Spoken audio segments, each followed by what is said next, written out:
ಈಗಾಗಲೇ ಘೋಷಣೆ ಆಗಿದಲ್ಲ ಅವ್ರಿಗೆ, ಈಗಾಗಲೇ ಗ್ರೀನ್ ಸಿಗ್ನಲ್ ಸಿಕ್ಕಿದೆ. ಹಿಂಗಾಗಿ ಅವರು ಮುಂಚೆದ ಬೆಳಗಾಂಗೆ ಅವ್ರು ನಮಗೆ ಟಚ್ ಇಲ್ಲ, ಇಲ್ಲೆಲ್ಲ ಮುಂಚೆ ಇದ್ರು ಇಲ್ಲೇ ಇದ್ರು ಅವರು, ಈಗ ಆ ಕಡೆ ಶಿಫ್ಟ್ ಆಗಿದ್ದಾರೆ. ಅವ್ರ ಪರವಾಗಿ ನಾವೆಲ್ಲ ಹೋಗ್ಬೇಕಾಗತ್ತೆ, ಮಾಡಬೇಕಾಗತ್ತೆ, ಬಂದಿದ್ದಾರೆ ಅವರು.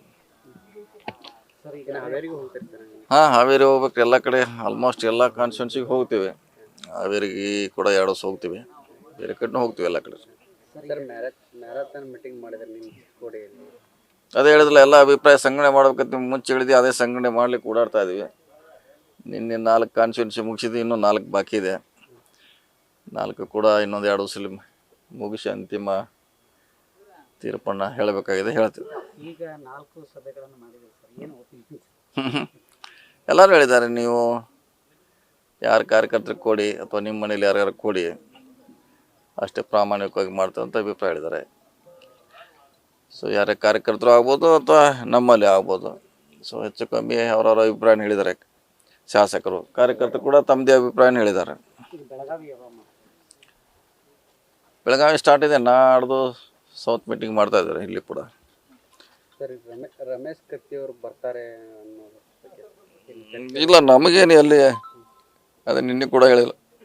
ನಮ್ಮ ಪಕ್ಷ ಸಿದ್ಧಾಂತ ಒಪ್ಕೊಂಡು ಬರ್ತಾರೆ, ಬರ್ಲಿಕ್ಕೆ ಯಾರ್ದು ಏನೂ ತೊಂದರೆ ಇಲ್ಲ, ಅಡೆತಡೆ ಇಲ್ಲ. ಅದೇ ಟಿಕೆಟ್ ವಿಚಾರ ಬಂದಾಗ ಅದನ್ನು ಹೈಕಮಾಂಡ್ ತೀರ್ಮಾನ ಮಾಡ್ಬೇಕಂತ ನಾವು ಯಾರು ಮಾಡ್ಲಿಕ್ಕೆ ಆಗೋಲ್ಲ. ಸೊ ನಿನ್ನೆ ಕೂಡ ಚಿಕ್ಕೋಡಿ 15 ಹೇಳಿದೆ, ಇವತ್ತು ಕೂಡ 15 ಹೇಳಕ್ಕೆ ಬಯಸ್ತೀನಿ.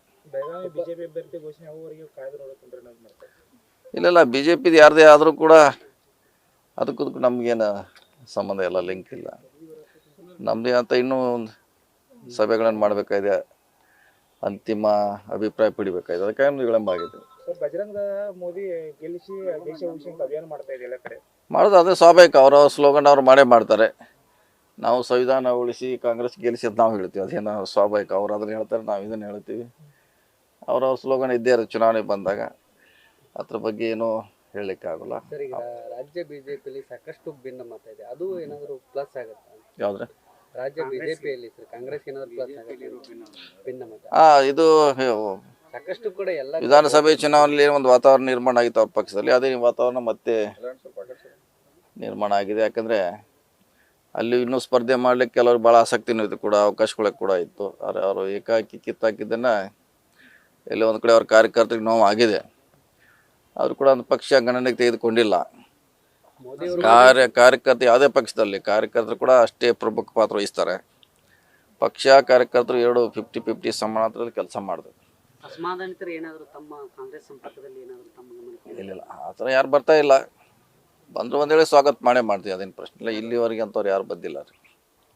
ರಾಜ್ಯದಲ್ಲಿ ಎಷ್ಟು ಸ್ಥಾನ ನಿರೀಕ್ಷೆ ಇದೆ? ಅಂದಾಜು 15ರಿಂದ 20 ಟಾರ್ಗೆಟ್ ಇದ್ದೇ ಇದೆ ಹೇಳಿದ್ರೆ. ಕನಿಷ್ಠ ಅಂದ್ರೆ 15 ಗೆಲ್ಲಬೇಕು, ಮ್ಯಾಕ್ಸಿಮಮ್ 20 ಗೆಲ್ಲಲಿಕ್ಕೆ ಸ್ಟ್ರಾಟಜಿ ಮಾಡ್ತಾ ಇದೀವಿ. ಕೊನೆಗೆ ಜನರ ಆಶೀರ್ವಾದ ಮುಖ್ಯ. ಆದ್ರೆ ಕಡಿಮೆ ಏನು ಮಾಡಲಿ, ಎಲ್ಲ ನಾವು ಗೆಲ್ಲಕ್ಕೆ ಆಗೋಲ್ಲ. ಎಲ್ಲರೂ ಹೇಳ್ಬೋದು 28 ಅಂತ ಹೇಳಿ ನಂಬಬೇಕಲ್ಲ, ಯಾರು 28 ಗೆಲ್ಲಕ್ಕೆ ಹೇಳಿ ಆಗೋಲ್ಲ. 28 ಬಂದಾಗ ಬೆಳಗಾವದಾಗ ಎಲ್ಲರೂ ಹೇಳಿದ್ರು ಎಲ್ಲ. ನಾವು ಕರ್ನಾಟಕದ ಮಾತ್ರ ಹೇಳ್ತಾ ಇದ್ದೀನಿ ನಾನು. ಕರ್ನಾಟಕದ ಸೀಮಿತವಾಗಿ ಹೇಳೋದ್ರೆ ಅಷ್ಟೇ, ಅದು 28 ಬರೋಲ್ಲ, ಅದು ಹೇಳಲಿಕ್ಕೂ ಆಗೋಲ್ಲ. ಸೊ ಎಂಥ ಸಂದರ್ಭದಲ್ಲಿ ಇದ್ರೂ ಕೂಡ ಜನ ವಿರೋಧವಾಗಿ ಓಟ್ ಹಾಕ್ತಾರೆ, ಪರವಾಗಿ ಓಟ್ ಹಾಕ್ತಾರೆ. ನಮ್ಮ ಶಕ್ತಿ ಎಷ್ಟಿದೆ ಅಷ್ಟು ಹೇಳಿದ್ರೆ ಜನ ಕೂಡ ನಂಬ್ತಾರೆ. ಮೋದಿಯಲ್ಲಿ ಏನಾದರೂ ವರ್ಕೌಟ್ ಆಗುತ್ತಾ ಈ ಸಾರಿ? ನೋಡೋಣ ಯಾವ ರೀತಿ ಆಗ್ತೈತೆ ಅನ್ನೋ, ಅದಕ್ಕೆ ನಾವು ಕೌಂಟರ್ ಸ್ಟ್ರಾಟಜಿ ಮಾಡಬೇಕಾಗ್ತದೆ. ಅವ್ರ ಕಡೆ 2 ಇದ್ದಾರೆ, ಮೋದಿ ಅವರಿದ್ದಾರೆ, ರಾಮ್ ಇದ್ದಾರೆ, 2 ರಾಮ್ ಕೂಡ ಅವ್ರ ಕಡೆ 2 ಇದ್ದಾರೆ.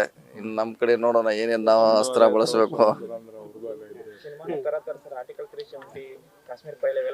ಎಲ್ಲ ತರ್ಲಿಕ್ಕೆ ಅವ್ರು ಏನೇನು ಅವ್ರಿಗೆ ಅನುಕೂಲ ಆಯ್ತು ಎಲ್ಲ ತರ್ಲಿಕ್ಕೆ ಪ್ರಯತ್ನ ಮಾಡ್ತಾರ ಅವ್ರ.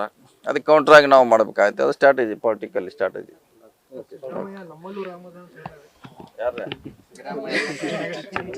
ಎಲ್ಲ ಕಡೆ ಇದಾರಲ್ಲ, ಎಲ್ಲ ಕಡೆ ಇದ್ದೇ ಇದಾರೆ, ಏನು ಪ್ರಶ್ನೆ ಇಲ್ಲ. ಎಲ್ಲ ಸಮುದಾಯದಲ್ಲಿ ಇದ್ದಾರೆ. ಏನೋ BJP ಅಷ್ಟೇ ರಾಮ್ ಇಲ್ಲ, ಕಾಂಗ್ರೆಸ್ನಲ್ಲಿ ಇದ್ದಾರೆ, ಬೇರೆ ಪಕ್ಷದಲ್ಲಿ ರಾಮ್ ಇದ್ದೇ ಇದ್ದಾರೆ. ರಾಮ್ಗೂ ಅದಕ್ಕೂ ಸಂಬಂಧ ಇಲ್ಲ. ಅವ್ರು ಅದನ್ನು ಹೆಚ್ಚು ಕ್ಯಾಚ್ ಮಾಡಲಿಕ್ಕೆ ಪ್ರಯತ್ನ ಮಾಡ್ತಾರೆ. ಆ ರೀತಿ ಇಲ್ಲ, ಅದು ಬೇಡ. ಅದು ಈಗ ರಾಮ್ ನಂಬ್ಕೊಂಡಿದ್ದಾನೆ, ಅವ್ರ ಕೊಂಡಿದ್ದಾನೆ, ಪ್ರಶ್ನೆ ಇಲ್ಲ. ಅವ್ರು 100% ಏನು ಕ್ಲೇಮ್ ಮಾಡ್ತಾರೆ, 100% ಇಲ್ಲ. ಬೇರೆ ಪಕ್ಷದಲ್ಲಿ ಬೇರೆ ವೋಟ್ರಲ್ಲಿ ಇದ್ದಾರೆ, ಅವರು ಪೂಜೆ ಮಾಡ್ತಾರೆ, ಅವರು ಜೆಂಡಾಚಾರ. BJP ಮನೆ ಹತ್ತು ಗುಡಿಸ್ಲಿಕ್ಕೆ ಆಗೋಲ್ಲ, ಎಲ್ಲ ಕಡೆ ಜೆಂಡಾಚಾರ ರಾಮ್ದು. ನಮ್ಮ ಪಾರ್ಟಿಯವ್ರು ಹಚ್ಚಾರ ಅವ್ರ ಹಿಂದುತ್ವ ಅಜೆಂಡಾ ಏನಾದ್ರು ವರ್ಕೌಟ್ ಆಗ್ಬೋದಾ? ನೋಡೋಣ, ಅದು ಎಲೆಕ್ಷನ್ ಆದ್ಮೇಲೆ ಗೊತ್ತಾಗೋದು. ಈಗ ಅವ್ರಂತಿ ಅದೇ ಅವ್ರ ಸ್ಟ್ರಾಟಜಿ. ನಮ್ಮದು ಡೆವಲಪ್ಮೆಂಟ್ ಮೇಲೆ ಹೋರಾಟ ಮಾಡ್ತೀವಿ, ಕಾದ್ ನೋಡೋಣ. ಸಿಎ ಬಗ್ಗೆ ಏನಾದ್ರು ಆಗ್ಬೋದಾ?